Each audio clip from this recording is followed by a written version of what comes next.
Hello friends, मैं काजल सिंहासन बत्तीसी की 21वीं पितली चंद्र ज्योति की कथा लेकर आई हूँ।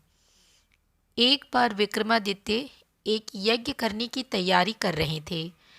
वे उस यज्ञ में चंद्रदेव को आमंत्रित करना चाहते थे। चंद्रदेव को आमंत्रण देने कौन जाए, इस पर विचार करने लगे। काफ़ी सोच विचार के बाद उन्हें लगा कि महामंत्री ही इस कार्य के लिए सर्वोत्तम रहेंगे। उन्होंने महामंत्री को बुलाकर उनसे विमर्श करना शुरू किया। तभी महामंत्री के घर का एक नौकर वहां आकर खड़ा हो गया। महामंत्री ने उसे देखा तो समझ गए कि अवश्य कोई बहुत ही गंभीर बात है, अन्यथा वह नौकर उसके पास नहीं आता। उन्होंने राजा से क्षमा मांगी और नौकर से अलग जाकर कुछ पूछा। जब नौकर ने कुछ बताया तो उनका चेहरा उतर गया और वे राजा से विदा लेकर वहां से चले गए। महामंत्री के अचानक दुखी और चिंतित होकर चले जाने पर राजा को लगा कि अवश्य ही महामंत्री को कोई कष्ट है। उन्होंने नौकर से उनके इस तरह जाने का कारण पूछा तो नौकर हिचकिचाया। जब राजा ने आदेश दिया तो वह हाथ जोड़कर बोला कि महामंत्री जी ने मुझे आपसे सच्चाई नहीं बताने को कहा था। उन्होंने कहा था कि सच्चाई जानने के बाद राजा का ध्यान बढ़ जाएगा और जो यज्ञ होने वाला है उसमें व्यवधान होगा।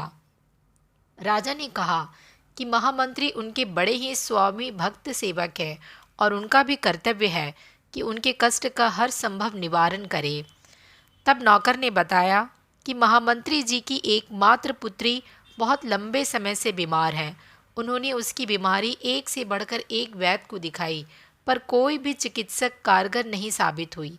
दुनिया की हर औषधि उसे दी गई, पर उसकी हालत बिगड़ती ही चली गई।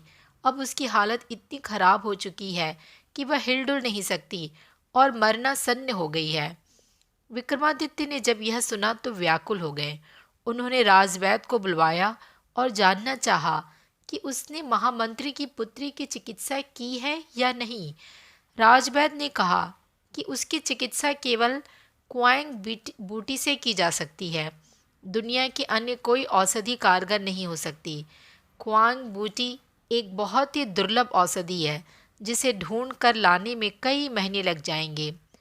राजा विक्रमादित्य ने यह सुनकर कहा, तुम्हें उस स्थान का पता है जहाँ यह बूटी मिलती है?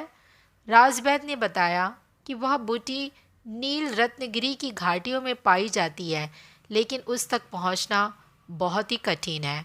रास्ते में भयंकर सांप, बिच्छू तथा हिंसक जानवर भरे पड़े हैं। राजा ने यह सुनकर उससे उस बूटी की पहचान बताने को कहा। राजवैद्य ने बताया कि वह पौधा आधा नीला आधा पीला फूल लिए होता है तथा उसकी पत्तियां लाजवंती के पत्तों की तरह स्पर्श से सकुचा जाती है। विक्रम यज्ञ की बात भूलकर क्वांग बूटी की खोज में जाने का निर्णय कर बैठे। उन्होंने तुरंत काली के दिए गए दोनों बेतालों का स्मरण किया। बेताल उन्हें आनन फानन में नील रत्नगिरी की ओर ले चले। पहाड़ी पर उन्हें उतरकर बेताल अदृश्य हो गए। राजा घाटियों की ओर बढ़ने लगे। घाटियों में एकदम अंधेरा था। चारों ओर घने जंगल थे। राजा बढ़ते ही रहे। एकाएक उनके कानों में सिंह की दहाड़ पड़ी। वे संभल पाते इसके पहले ही सिंह ने उन पर आक्रमण कर दिया। राजा ने बिजली जैसी फुर्ती दिखाकर खुद को तो बचा लिया, मगर सिंह उनकी एक बांह को घायल करने में कामयाब हो गया। सिंह दोबारा जब उन पर झपटा तो उन्होंने भरपूर प्रहार से उसके प्राण ले लिए। उसे मारकर जब वे आगे बढ़े तो रास्ते पर सैकड़ों विषधर दिखे। विक्रम तनिक भी नहीं घबराए और उन्होंने पत्थरों की वर्षा करके सांपों को रास्ते से हटा दिया। उसके बाद वे आगे की ओर बढ़ चले।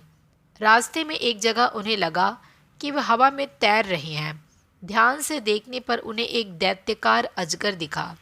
वे समझ गए कि अजगर उन्हें अपना ग्रास बना रहा है। ज्यों ही वे अजगर के पेट में पहुँचे कि उन्होंने अपनी तलवार से अजगर का पेट चीर दिया और बाहर आ गए। तब तक गर्मी और थकान से उनका बुरा हाल हो गया।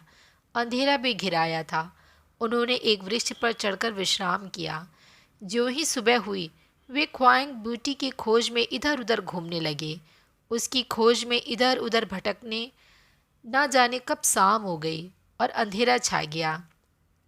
अधीर होकर उन्होंने कहा, काश चंद्रदेव मदद करते। इतना कहना था कि मानो चमत्कार हो गया। घाटियों में दूध जैसी चांदनी फैल गई। अंधकार ना जाने कहाँ गायब हो गया। सारी चीज़ें ऐसे साफ दिखने लगी मानो दिन का उजाला हो। थोड़ी दूर बढ़ने पर ही उन्हें ऐसे पौधों की झाड़ी नजर आई जिस पर आधे नीले आधे पीले फूल लगे थे। उन्होंने पत्तियां छुई तो लाजबंती की तरह सकुचा गई। उन्हें संशय नहीं रहा। उन्होंने ख्वांग बूटी का बड़ा सा हिस्सा काट लिया।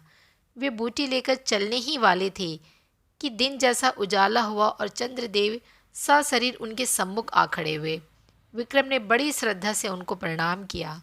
चंद्रदेव ने उन्हें अमृत देते हुए कहा कि अब सिर्फ अमृत ही महामंत्री की पुत्री को जिला सकता है। उनकी परोपकार की भावना से प्रभावित होकर वे खुद अमृत लेकर उपस्थित हुए हैं।